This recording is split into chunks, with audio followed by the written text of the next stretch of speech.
त्या घटनेप्रमाणे आईवडिलांचं म्हणणं आहे ते मूल खेळत होतं आणि मूल कधीच लिफ्टमध्ये जात नव्हतं आणि ते पहिल्यांदाच गेलं आणि त्या दोन्ही दरवाजाच्या मध्ये काहीतरी गडबड झालेली दिसते, नक्की कुणालाच माहिती नाही.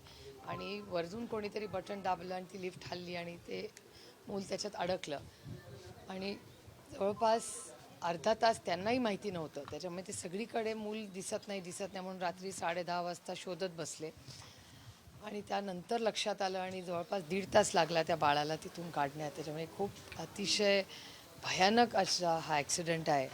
पण मला वाटतं तेव्हा आपणही सगळ्यांनी आत्मचिंतन केलं पाहिजे की अर्बनायझेशनचं ऑडिट, या इन्फ्रास्ट्रक्चरचं ऑडिट सातत्याने झालं पाहिजे. कदाचित या गोष्टींकडे आपण फारसं लक्ष देत नाही, पण अशा घटना होणे गरजेचं आहे का? म्हणजे दरवेळेस घटना झाली की आपण ऑडिटबद्दल बोलतो. आपण प्रिएंट करून प्रिएव्हेटिव्ह केअर ह्याच्यामध्ये आपण सगळेच कमी पडतो, हे आपण सगळ्यांनी कबूल केलं पाहिजे. काही निश्चित गेल्या काही वर्षांपासून लिफ्टमध्ये जे मृत्यू होत आहेत ते काही नवीन नाही. पुणे शहरात अनेक जुन्या इमारतीसुद्धा आहेत, तिथे या सगळ्या लिफ्टचं ऑडिट करणं गरजेचं असतं. याबाबत सुद्धा एक कठोर भूमिका निश्चित पाहिली जायला पाहिजे. नाही, इन्फ्रास्ट्रक्चर कॉर्पोरेशन्स कशासाठी आहेत? ह्याच ऑडिटसाठी आहेत ना.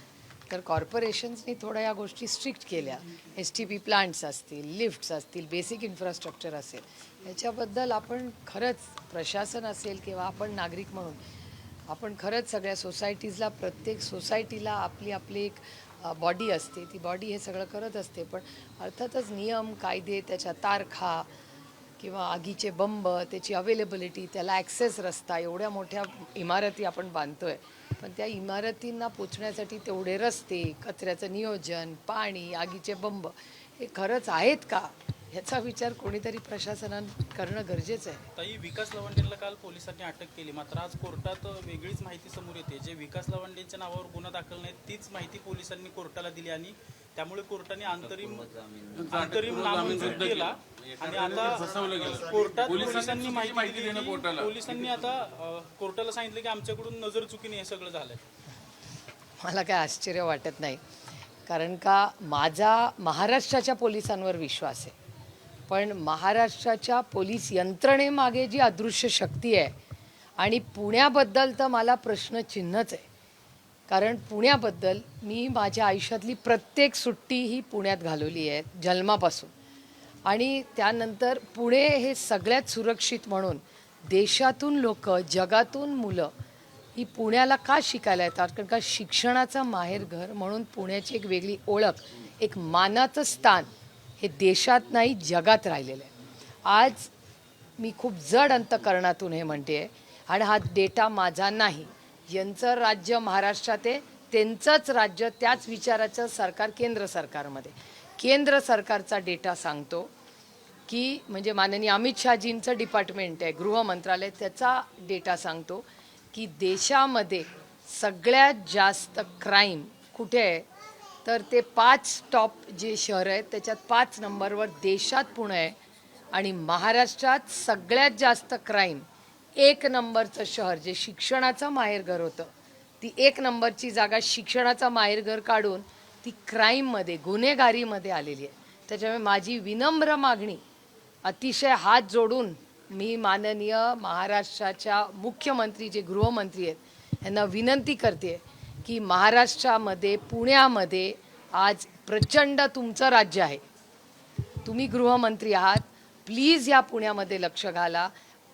इथेच येताना आत्ताच काका चव्हाणांनी आम्ही अनेक नगरसेवकांना फोन करतच इथे आलो की बाबा काय परिस्थिती आहे. तुम्हाला आश्चर्य वाटेल, कात्रज चौकामध्ये आणि वडगाव पठारामध्ये गेल्या 20 ते 25 दिवसात 6 खून किंवा कुठला तरी मोठा गुन्हा झालेला आहे. हा माझा डेटा नाही, स्थानिक नगरसेवक आणि पोलीसचा डेटा सांगतो. गुन्हेगारी प्रचंड पुण्यात वाढलेली आहे आणि त्या वर्दीची कुणालाही भीती या पुणे शहरात राहिलेली नाही. त्याच्यामुळे पुण्याचं प्रशासन करतंय तरी काय हे एकीकडे, आणि दुसरीकडे ज्या माणसावर हल्ला झाला तो जेलमध्ये आणि ज्यांनी हल्ला केला तो मोकाट फिरतोय. हा असा अन्याय मी कधी पाहिलेला नाही. ही आमची मोठी लढाई आहे. मतभेद राजकीय असतील किंवा वैचारिक असतील हे एका सशक्त लोकशाहीत असलेच पाहिजे. पण आम्ही काहीतरी वेगळं मानतो म्हणून उद्या आमच्यावर हल्ले होणार असतील तर आमचा खून झाला तरी चालेल, पण आम्हाला जो अधिकार भारतरत्न डॉक्टर बाबासाहेब आंबेडकरांनी दिलेला आहे, जो संविधानाने दिलेला आहे, तो आमच्या शेवटच्या श्वासापर्यंत आम्ही ती लढाई लढत राहणार. आज वेळ आमच्यावर आहे, उद्या ह्या देशावरही. त्याच्यामुळे कोणीतरी बोललं पाहिजे या दडपशाहीच्या विरोधात. आणि ही लढाई आणि पोलीस कंप्लीट फेलियर पुणे शहरात जे झालेलं आहे, ह्याच्यासाठी मी माननीय मुख्यमंत्र्यांची भेट घेणार आहे. मी त्यांची वेळ मागणार आहे. की राजकारण होत राहील, पण पुण्याची सुरक्षिततेची नैतिक जबाबदारी माननीय मुख्यमंत्र्यांनी घ्यावी आणि त्याच्यावर आम्हाला रिझल्ट दिसला पाहिजे. अर्थातच कोण आहे?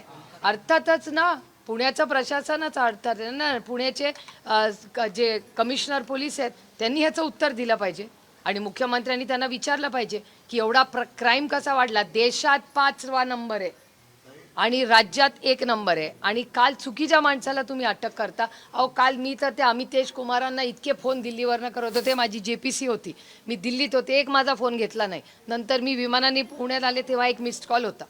जेव्हा गरज होती तेव्हा CP आमचा फोन उचलत नाही. काय करायचं त्या मोबाईल नंबरचं मग आम्ही? आणि एक लोकप्रतिनिधीचा जर फोन घेतला जात नसेल पोलीस यंत्रणेने, मग आम्ही न्याय कुणाकडे मागायचा? मग सामान्य माणसाचं काय होईल? कार्यक्रमात सज्जड दम देताना दिसतात गुन्हेगारांना, मात्र प्रत्यक्ष कायदा आणि सुव्यवस्था पुणे शहरातली आपण बघतोय पूर्णपणे कोलॅप्स झाली पाहिजे. माझी माननीय मुख्यमंत्र्यांना विनम्र विनंती आहे की पुण्याचं ऑडिट करा. नाही तर डेटा आमचाच माननीय अमित शहाजींनी दिलेला तो आम्ही शेअर करतो. आणि जर काही 15 दिवसात रिझल्ट नाही मिळाला तर इथल्या प्रशासनाचा जो कोणी अधिकारी असेल त्याला सक्तीच्या सुट्टीवर पाठवा आणि इन्क्वायरी लावा. मोठ्या प्रमाणात होतीये. आपण एक मिनिटचा पूर्ण होते हा विषय पूर्ण. असा आहे, वैचारिक लढ्याचा हा मुद्दा आहे. विकास लवांडे साहेबांनीच मुद्दा एका लेखामध्ये तो उपस्थित केला होता, वारकरी संप्रदायातील घुसखोरीचा. त्याच्यावर विकास लवांडेंनी आवाज उठवला, यादी दिली. त्यानंतर विकास लवांडेंची शाईफेक झाली. त्या आरोपींना अटक नाही, ते मोकाट आहेत. आणि वर्ण विकास लवांडेंना अटक होते एका चुकीचा गुन्हा दाखवून त्यांचा जामीन रद्द केला होता. हा काय प्रकार आहे? ही लोकशाहीची हत्या आहे. ही लोकशाहीची हत्या चाललेली आहे. जो माणूस यांच्या विरोधात बोलेल त्याला ED CBI आणि जो करप्ट नाही त्याला मग असले उद्योग. नाहीतर लढणार कसं? लढणार आम्हाला लढावंच लागेल. रस्त्यावरची लढाई रस्त्यावरची दुसरा मार्ग काय आम्हाला? लोकशाही टिकवायची का नाही या जगामध्ये? आणि मग आम्ही बोलायचंच नाही, जे खरं आहे बोलायचं नाही कोणी, फक्त हाजी करायचं. हा कुठला न्याय? मग लोकशाही टिकवायची का नाही? विकास लवांडेंची हत्या म्हणजे लोकशाहीची हत्या आहे. आणि 26 अटक झालेली आहे ती विकास लवांडेंची जी अटक आहे ती लोकशाहीची हत्या आहे. ती संविधानावर केलेला घात आहे या आज सत्तेतल्या लोकांनी. लाटीला काय अर्थ आहे की नाही? मग हे सगळे असं जर अटक होत असतील, नाही हे चुकीचंच आहे ना. म्हणून तर काल शशिकांत शिंदेजी आणि रोहित पवार तिकडे तातडीने गेले. आमची सगळी यंत्रणा, आमचे सगळे वकील गेले. आजकाल आमची वकिलांची दोस्ती झाली आहे. याचं कारण असं की खोटे गुन्हे रोजच आमच्या लोकांवर दाखल होतात. मग पक्ष पळवताना खोटं गुन्हे आमच्यावर, नंतर आता लोकांवर शाई फेक गुन्हा. त्यामुळे हे सगळं वाढतच चाललंय. दुर्दैव आहे. लोकांनी 200 आमदार त्यांना निवडून दिलेले आहेत. विरोधी पक्षातले सगळे पक्ष फोडून तोडून EDच्या नोटिसेस पाठवून दमदाटी करून त्यांना पण जवळ केले. आता एवढं करून SIR करून भल्या गोष्टी करून एवढी सत्ता त्यांच्या हातात आहे. जर लोकांचं खरं लोकांनी तुम्हाला मतदान केलंय तर मग असले उद्योग करतायत कशाला? तुमचा पक्ष पळवला तुम्ही आता म्हणताय, आता त्यांचेच आमदार दुसऱ्या पक्षात जायच्या मार्गावर आहेत, शिंदेच्या संपर्कात आहेत. स्वतः त्यांचे मंत्री आमदार सांगतायत की दादांचे 20 आमदार आता आमच्या संपर्कात आहे. म्हणजे आता ते तुमच्याकडून निघाले तर पुढं ह्याचं उत्तर माझ्याकडे नाही. ह्याचं उत्तर तुम्हाला त्यांच्या पक्षाला विचारायला लागेल. प्रेस घेतली की आमचे गैरसमज दूर झाले, पण वैनिकडनं कोणीच काही बोलत नाही. असंही म्हटलं जातं की अजितदादांच्या राष्ट्रवादीचे आमदार पवार साहेबांच्या संपर्कात मी तुम्हाला एक गोष्ट सांगते, अतिशय प्रामाणिकपणे सांगते की आदरणीय पवार साहेबांना अनेक लोक सोडून गेले, जोडून गेले, काही झालं.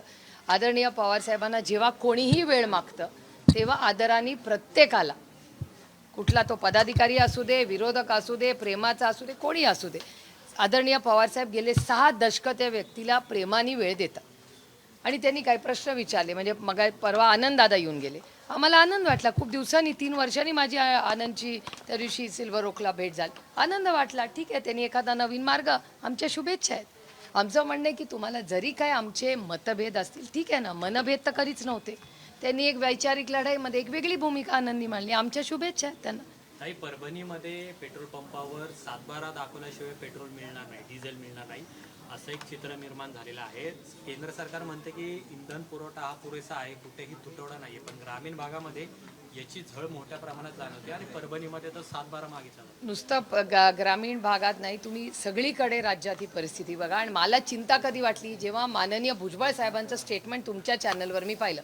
भुजबळ साहेब म्हणाले की फक्त 30 दिवसाचं पेट्रोल आपल्याकडे. माझं स्टेटमेंट नाही, तुमच्या चॅनलवर आले. नंतर माननीय मुख्यमंत्री म्हणले नाही नाही काळजी करू नका. त्याच्यामुळे एकाच सरकारमध्ये माननीय मुख्यमंत्री म्हणतात की नाही नाही काही काळजी करू नका, सगळं ठीक आहे. त्यांच्याच मिनिस्टरमधले कॅबिनेट मिनिस्टर आदरणीय माननीय भुजबळ साहेब म्हणतात 30च दिवसाचं आहे. केंद्र सरकार एक म्हणतं. आम्ही विश्वास कुणावर ठेवायचा? जर सरकारमधूनच 2 वेगळ्या माहिती बाहेर येत असतील तर सामान्य माणसांनी करायचं काय आणि जबाबदारी कधी घेणार? अहो, एवढे 200 आमदारांचं सरकार आहे, 222 का 25 का 26 देवालाच ठाऊक किती आहेत. पण एवढी मोठी मेजॉरिटी असताना लोकांनी एवढी तुम्हाला साथ दिली आहे. तुम्ही म्हणता लोकांचा एवढा मोठा आशीर्वाद आहे. मग आज चाललंय तरी काय? डॉलरचा भाव काय, इंधनाचा भाव काय, महागाई आहे. भाजी जाऊन घरी जाऊन विचारा की काय परिस्थिती आहे. 2 वेळा भाजी खाणं अशक्य झालंय. दुधाचा भाव वाढला इलेक्शन नंतर. काय स्वस्त राहिले देशात सांगा ना. आणि सगळे इलेक्शन नंतर झालेलं आहे. हे दुर्दैव आहे. काही राष्ट्रवादी एकत्र असताना पुण्याची स्थानिक स्वराज्य संस्थेची जागा राष्ट्रवादीकडे होती. मी अनिल भोसले ते आमदार होते. आता दोन्ही जरी वेगळे असले तरी भाजपने त्या जागेवर दावा ठोकलेला आहे. तो त्यांच्या आघाडीचा युतीचा अंतर्गत प्रश्न आहे ना, आमचा काय संबंध आहे? काही तुमचा अंतरावर कोणाला पाठिंबा? कारण तुमचे काही नगरसेवक आहेतच. नाही नाही, आम्ही महाविकास आघाडी म्हणून लढणार. इथून काही महाविकास आघाडीचा उमेदवार असेल स्थानिक स्वराज्याला. त्याची चर्चा उद्या किंवा परवा आहे. शशिकांत शिंदेजी, जयंतराव, माननीय उद्धवजी आणि राऊत साहेबांची वगैरे चर्चा करणार आहेत. काँग्रेसची चर्चा कालच झाली. मला वाटतं बंटीदादा काल भेटले होते सगळे. त्याच्यात 1-2 दिवसात तुम्हाला सगळं कळेल. काही अंतरावरच नसरापूरचे पीडित कुटुंब राहतं. चार्जशीट जरी फाईल झाली असली तरी, चार्जशीट वॉटरटाईट जरी असली तरी सुद्धा कोर्टात ऑनबोर्ड ही जेव्हा केस येईल तात्काळ फाशी देण्याची अपेक्षा जी आहे ती स्थानिकांकडनं केली जाते. काल पहिली सुनावणी झाली. अशा अनेक सुनावण्या होत राहतील असं दिसतंय. पण परत पुन्हा प्रश्न तोच उरतोय की न्याय कधी मिळेल? नाही, नसरापूरच्या केसमध्ये आम्ही कोणीही राजकारण आणलं नाही आणि आणणारही नाही. माणुसकीच्या नात्यामध्ये आम्ही सगळ्यांनीच त्यावेळी संग्राम थोपटे असतील, मी असेल, माननीय मुख्यमंत्री असतील, सगळ्यांनी आमचे सगळे राजकीय मतभेद बाजूला ठेवून आम्ही सगळे एकत्र भेटलो आहे. मुख्यमंत्र्यांनी शब्द आम्हाला दिला आहे की फास्ट ट्रॅक कोर्टमध्ये तातडीने फाशी देईन आणि मी स्वतः त्याचं मॉनिटरिंग करीन. त्याच्यामुळे ह्या नसरापूरच्या केसमध्ये आम्ही माननीय मुख्यमंत्र्यांवर विश्वास ठेवलेला आहे. त्याच्यामुळे माननीय मुख्यमंत्र्यांनी त्याला तडा येऊ देऊ नये एवढी आमची त्यांच्याकडून अपेक्षा आहे. कारण का विषय अतिशय गंभीर आहे आणि तो संवेदनशीलपणेच त्याच्याकडे आपण सगळ्यांनी पाहिलं पाहिजे. आगामी काळ सगळा पावसाचा आहे. इथे पाठीमागच्या काळात आपण बघितलं की हा सगळा निंबज नगर असेल किंवा एकता नगर असेल, या ठिकाणी पाण्याचा मोठा एकदम पूर परिस्थिती जी निर्माण झाली होती. त्याच्यानंतर अनेक बैठका झाल्या, एकनाथ शिंदे स्वतः इथे आले, अनेक गोष्टी झाल्या.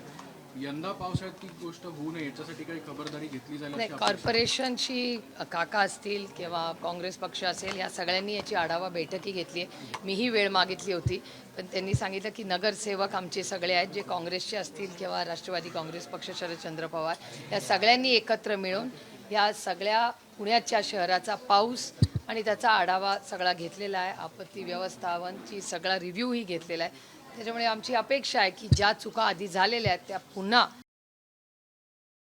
एवढीच अपेक्षा आहे. सोशल मीडियावर आपण पाहतो की एक कॉकरोच जनता पार्टी निर्माण झालेली आहे. त्याचे फॉलोअर्स आपण पाहतोय कोट्यवधीच्या करत आहेत. जरी हे सोशल मीडियापुरतं स्थित असलं तरी तरुणांचा प्रश्न अतिशय गंभीर सध्या परिस्थितीत बनलेला आहे. 2029ला प्रस्थापितांना हा पर्याय होऊ शकतो असं वाटतं तुम्हाला? माझं म्हणणं एका सशक्त लोकशाहीमध्ये विरोधक हा असलाच पाहिजे या मताची मी आहे. म्हणजे आम्ही सत्तेत असलो किंवा विरोधात असलो, विरोध हा असलाच पाहिजे. कारण का चेक्स अँड बॅलन्सेस म्हणून तर ती लोकशाही आहे ना. त्याच्यामुळे पण त्याच्यातून एक गोष्ट आपल्याला प्रकर्षाने जाणवते की कॉकरोच जनता पार्टीला एवढा साथ लोकांनी दिला, ह्याच्यात प्रचंड अस्वस्थता आहे. हे पुन्हा जी गोष्ट आम्ही वारंवार सांगतो की अस्वस्थता आहे, इकॉनॉमिक तुम्ही बघा या सगळ्या प्रक्रियेमध्ये आज इकॉनॉमिकल क्रायसिस चाललं आहे भारतात. त्याच्याबद्दल भारत सरकारकडून काही आम्हाला ना ऐकायला मिळतं ना वाचायला मिळतं. तर आणि हे वारंवार राहुल गांधी गेले 6 महिने राहुलजी जे बोलत आले चॅनल्सवर त्या सगळ्या गोष्टी खऱ्या झालेल्या आहेत. तुम्ही बघा, तुम्ही जरा एक 6 महिन्यांची त्यांची सगळी भाषणं किंवा मी असेल अखिलेश यादवजी असतील कोणी तुम्ही ममता दिदी असेल आम्ही सगळ्यांनी पार्लमेंटमध्ये जी भूमिका गेले 6 महिने वर्षात आर्थिक परिस्थितीबद्दल मांडली आहे ते शब्द आमच्या सगळ्यांचा आज खरा होतोय. 2029ला याचा परिणाम दिसेल. बघूया ना, आता अभी जिएंगे तो 29 में कुछ करेंगे ना. इथे आता 26 मध्येच काय परिस्थिती माहिती नाहीये. 29चं कोणी बघितलंय. राष्ट्रवादी तटकरे साहेब घरी भेटायला आले होते साहेबांना. नंतर कालच त्यांनी प्रेस घेतली की आमच्यातले वाद मिटले वगैरे, पण अजून वहिनी ना बोलल्यात ना पाठ बोललं. मी खरंच मिटलंय की नेमकं काय? नाही, त्यांच्यात वाद आहेत का नाही हे मला माहिती नाही बाबा. दुसरे का घर में क्यों झाकू मैं. इथे एवढी महागाई, बेरोजगारी, भ्रष्टाचार चाललाय, दुधाचा भाव वाढलाय, पेट्रोल डिझेलचा वाढलाय, हे सगळं कायदा सुव्यवस्था रोज कोयता गँग फिरते माझ्या मतदारसंघात आणि पोलीस काय करेना हेच बघण्यात माझा सगळा वेळ जातो. साहेबांकडे आले होते. नाही, साहेबांकडे सगळेच लोक भेटायला येतात. त्याच्यात काही नवीन नाही आणि गैर काहीच नाही. मला असं वाटतं आदरणीय रासायनिक खतं. नेहमीच सगळ्यांना ताई, रासायनिक खताचा तुटवडा जो आहे तो जाणवतोय शेतकऱ्यांना. पण तो आधीच होता. गेले 6 महिने मी पार्लमेंटमध्ये स्वतः बोलले त्याच्याबद्दल. हे अपेक्षितच होतं. सरकारची जी भूमिका आहे ती अतिशय चुकीची. काही शेतकरी सध्या आणि तिहेरी संकटात आहे, कारण एका बाजूला एल निनोमुळे पाऊस कमी पडणार आहे, खतं नाहीयेत आणि आता इंधन पण भेटत नाहीये. आणि अचानक सेंद्रिय शेती कसं करणार? शेतकऱ्याचा कंबरड मोडण्याचा पाप हे या सरकारने केलेलं आहे आणि हे होणार आहे. हे वारंवार आम्ही सगळ्यांनी हे आमची सगळी भाषणं मुद्दे काढून बघावं. आम्ही हे होणारे सांगत होतो. हे पूर्णपणे केंद्र आणि महाराष्ट्र सरकारचं फेलियर आहे, अपयश आहे.